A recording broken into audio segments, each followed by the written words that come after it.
Well, it went from Toronto to LeBronto. And take that and the combo of Lowry and DeRozan not doing what many thought they should, or certainly the two of them would have liked, and this is what netted the last 4 years for the Raptors. In comes Kawhi. How different can things be?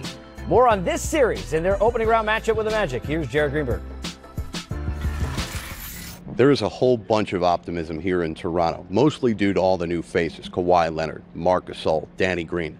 But it's also about the face that's no longer in the way of the Raptors. Each of the last 3 seasons, they've been eliminated by LeBron James, who this year is not in the picture as he left the Eastern Conference. Obviously, you got a player like that, of that nature, in your conference or in your coast, it's tough to get past, him and his team, because he always has his team playing at a high level. But so regardless of that, I think everybody in the East thinks it's wide open to have a shot to actually get to that final stage. It's really the team that's going to be most disciplined, executes the best. And I think the team that's going to get there. It's not that I don't sense the talk about the East. I think it's great. I'm not sure. I guess we're going to find out here, but I'm not sure if it's made it better or worse with LeBron gone, right? I think there's a lot of teams that said, man, let's go all in here. And there really a lot of talent in the East, and that's why everybody's talking about it. I said early in the year, obviously before the trades happened, we traded quite a few guys away. But I thought we were like one of the most talented, deepest teams that I've been a part of. But now I think we have a little more experience. I think we're still a very talented group, the most talented group of guys that I've been with in a while. It is not easy to make tough decisions, but you take tough and then you take what happened with Masai Smitty in the offseason, because you've got Dwayne Casey, a coach of the year. You've got a record number of wins. LeBron leaving or not, to make the decision to go ahead and make those moves, bring in Kawhi, which could be for a year. There's a lot on the line. So now what does Kawhi bring them that gives them an opportunity this year to go much further than they have? The first thing is defensively, he can shut down that wing guy, the guy you look at, it could be a 20-point scorer. He can have problems with him. Second for them is you have a guy now on the other side that can score in different ways. I like that he can score down on the block and that he's methodical. He doesn't just rely on one thing. He's going to get his points, and he doesn't have to go out there and have a 95 to 100 dribbles each possession. I love what he brings to the table, and he allows other guys to be good as well. Sometimes people have a game, Brendan, where they can get 25 or 30, but it doesn't allow everybody else. He allows everybody else to be good around him, and he can get his points. Also a guy who's won games as their closer defensively and offensively so far this season. Now, defense, offense, leadership. Look, Marc Gasol and the Memphis Grizzlies, we knew all of that. When he came in, it was Ibaka starting, he's on the bench, then he's starting, now they're back and forth. I know you don't love the way that that's handled. Decisions have to be made. So what about the Gasol impact and how he's going to be handled now in this series? I think Gasol and Ibaka are both going to be huge for Toronto, not just in this series, but just moving forward in these playoffs in general. When you look at the fact that they both bring a unique skill set, but in a different way.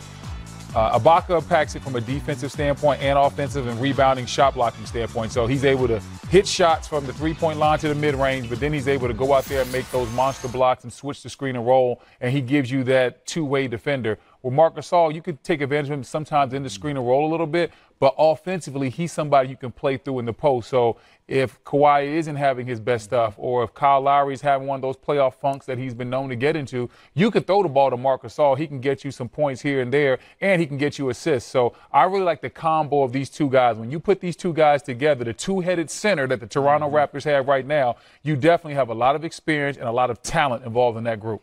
Tough anytime you get injuries. We dealt with it with Boston and Marcus Smart right before the playoffs. Terrible news with the emergency appendectomy. OG Anunoby, such a terrific player. It looks like, and Woj just reported as we're on the air here, it could be till the East Finals should they get that far.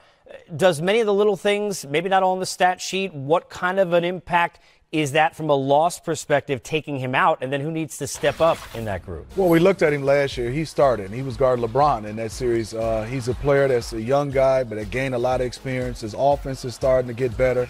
I think you won't miss him so much in this first round, but going forward in the second round and maybe Eastern Conference Finals, if he's not available, all the wing guys you might have to play, you would definitely miss. And it's just another guy. If you got to have a guy in foul trouble, per se you have another injury. He has been through it. I love what he does without the basketball. There's so many guys who can't play without it. He knows how to. So it's a huge loss for the Toronto Raptors. Do you believe in Magic in the playoffs? Loved watching how excited Aaron Gordon was when he came on Game Time after they got in. And why? Because this is how they finished.